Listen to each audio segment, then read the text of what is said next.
Surendranagar Lok Sabha seat માટે કોંગ્રેસના ઉમેદવાર ઋત્વિક મકવાણાએ રેલી કાઢીને પોતે ઉમેદવારી નોંધાવી। લોકસભાની ચૂંટણી માટે ફોર્મ ભરવા માટે રાજ્યમાં રાજકીય પક્ષના ઉમેદવારો પોતે ફોર્મ ભરી રહ્યા છે, ત્યારે આજરોજ સુરેન્દ્રનગર લોકસભાની સીટ માટે કોંગ્રેસના ઉમેદવાર ઋત્વિક મકવાણાએ પોતાની ઉમેદવારી નોંધાવી હતી અને જીતનો વિશ્વાસ વ્યક્ત કર્યો હતો। રેલી સુરેન્દ્રનગર બસ સ્ટેન્ડ થઈને શહેરના મેઇન બજાર આંબેડકર ચોકમાં ડોક્ટર બાબા સાહેબની પ્રતિમાને ફૂલહાર કર્યા હતા, જે રેલીમાં મોટી સંખ્યામાં કોંગ્રેસના અને આમ આદમી પાર્ટીના કાર્યકરો તેમજ ઋત્વિક મકવાણાના સમર્થકો હાજર રહ્યા હતા।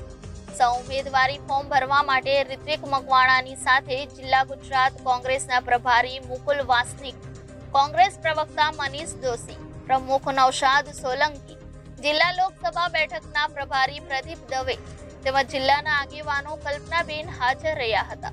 ફોર્મ ભર્યા બાદ ઋત્વિક મકવાણાએ પોતે આ સીટ પર જીતનો વિશ્વાસ વ્યક્ત કર્યો હતો અને કોંગ્રેસ જીતશે અને હું પણ જીતીશ સાથે કોંગ્રેસ દ્વારા ખેડૂતો માટે અને જરૂરિયાત લોકો માટે વિવિધ યોજનાઓ થકી મદદરૂપ થવા માટેનું વચન આપ્યું હતું, જે લોકો માટે જરૂરી છે।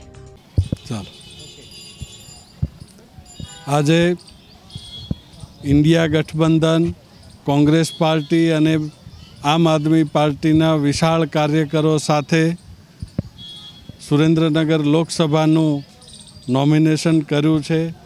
જે પદ્ધતિએ વિશાળ જનસમર્થન મળ્યું છે એ જોતાં આ વખતની લોકસભાની સીટ સુરેન્દ્રનગરમાં ઇન્ડિયા ગઠબંધન અને કોંગ્રેસ જીતશે એવો આશાવાદ વ્યક્ત કરીએ છીએ। Bureau report, Janadesh news, Surendranagar.